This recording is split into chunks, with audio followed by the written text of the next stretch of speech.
In this guide, I want to walk you through getting Battle.net and Diablo 4 set up and running on your Steam Deck. If you guys have any questions after this video, feel free to sound off in the comments below, but I have been playing Diablo 4 on the Steam Deck and it works incredibly well. And so that is going to be the focus of this guide. So hello everyone and welcome to the channel. My name is Brian if you happen to be new, but if you're a returning subscriber, welcome back. And thank you so much for coming back to today's video. That's what you get for subscribing, by the way.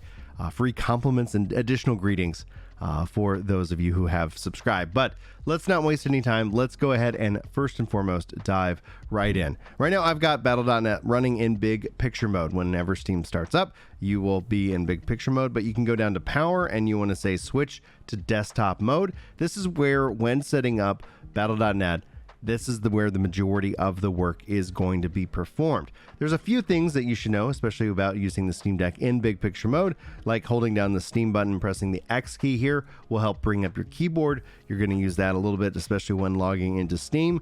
And there's really two places to start first and foremost. First, you want to really start in Discover. This is going to be kind of your app store, and you're going to search for Proton Up Qt. Once you have that set up, you can actually download multiple versions of Proton, and you're going to want to go ahead and use that because it really is just going to vary depending on what you need. Now, once you've searched and installed Proton Up Qt, go ahead and launch it, and then this will give you the ability to download multiple versions of the operating Proton pack. So you can see here, you can search for various different versions. I keep with the GE Proton, and you can see all the different versions themselves. Now, I am, for the sake of purposes, using the Diablo 4 beta option on screen. This is going to be really what ends up saving you lots of time. I tried other versions, and other versions could work just as well. So if you find a version that works better, or in this case, just, for you, that's going to be great. One of the reasons and one of the problems I ran into by using other versions was that I wasn't able to actually log into Battle.net. Like every time it was trying to use the keyboard, it was giving me some oddities to the system. So note that you might experience different interactions depending on what versions of Proton you use. I'm only going to, right now at the time of this recording, recommend the Diablo 4 beta version of it to make sense of that. Then you also want to fire up your web browser, and you want to go out to Battle.net, and you actually want to then download the software itself. Say download Battle.net, and it will download into your downloads folder by default, which will give you lots of options, and we're going to have that here in a second. The next thing you want to do after you have the software downloaded, fire up Steam, go into your library, and you want to say add a game. In this case, you want to say add a non-Steam game, and you want to say browse. From here, you can hit this drop down and you can say home and deck.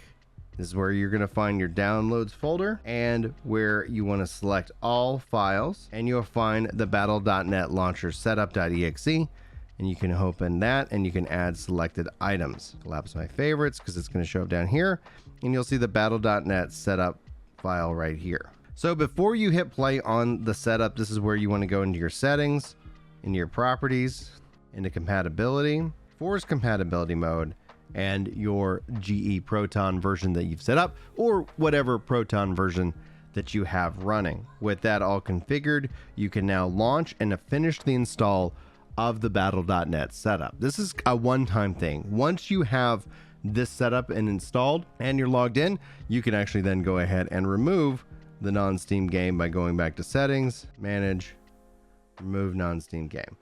Because once you have that set up, then the real work begins because you've installed it, but you don't want to keep installing it each and every time. You're going to go back to add a non-Steam game, back into browse, and then this time you want to go back into your home folder, and then your deck folder, so home deck, then your local, then in your share, then into your Steam folder, and then into your Steam apps folder, and then you want to go into compat data, and here's where things get fun.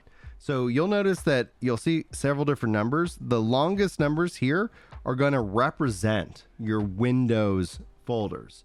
So these are going to be Windows apps, and this is going to be kind of Steam game apps themselves, and you can kind of look for what day you have installed.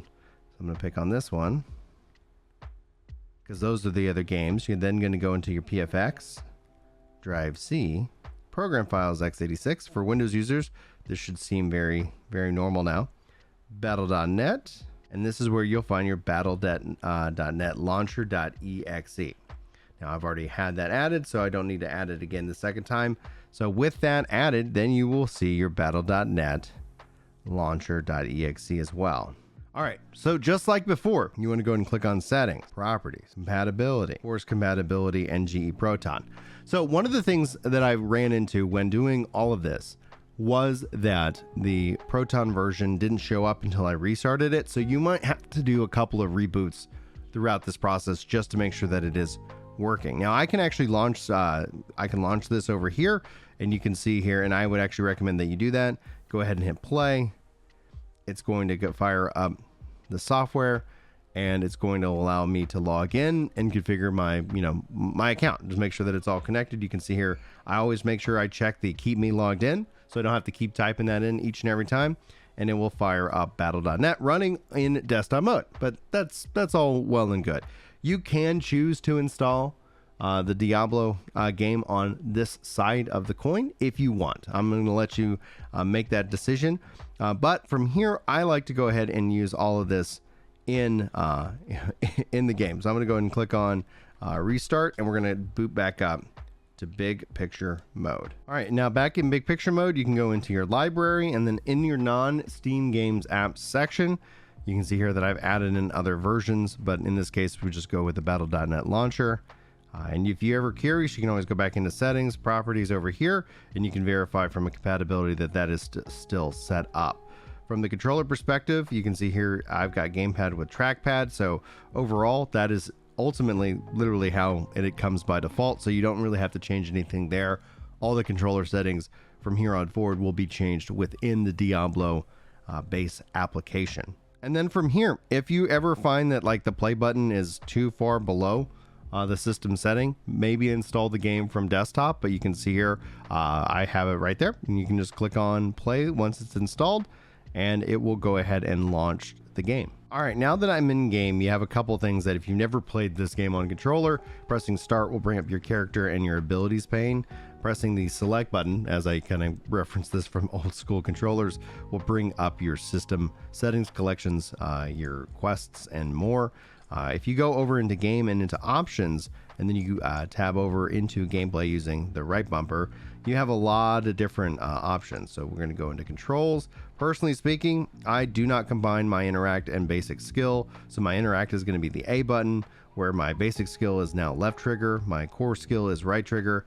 X, Y, B for my 3 skills, and then my 4th skill is going to be set to right bumper. You can map the Steam Deck controller to also use like right bumper and more, like behind the scenes as little buttons behind your hands, which is very comfortable, and I highly encourage you can do that.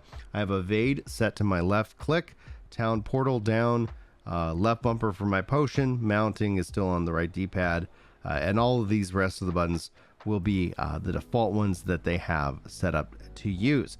And with that, ultimately gives you the full ability to play Diablo and hopefully have a really good time playing it on the Steam Deck. I do thank you guys so much for your time today. Hopefully you enjoyed the video. If you feel like it earns it, leave a like. Let me know if you have any comments, questions in the comments of this video. And if you want to team up, play some Diablo, check out the Discord. All the links are in the description. And that's going to wrap it up for me, guys. Thanks so much for tuning in. Hopefully you enjoy your time with Diablo, and hopefully I'll see you in the next video. But until then, take care.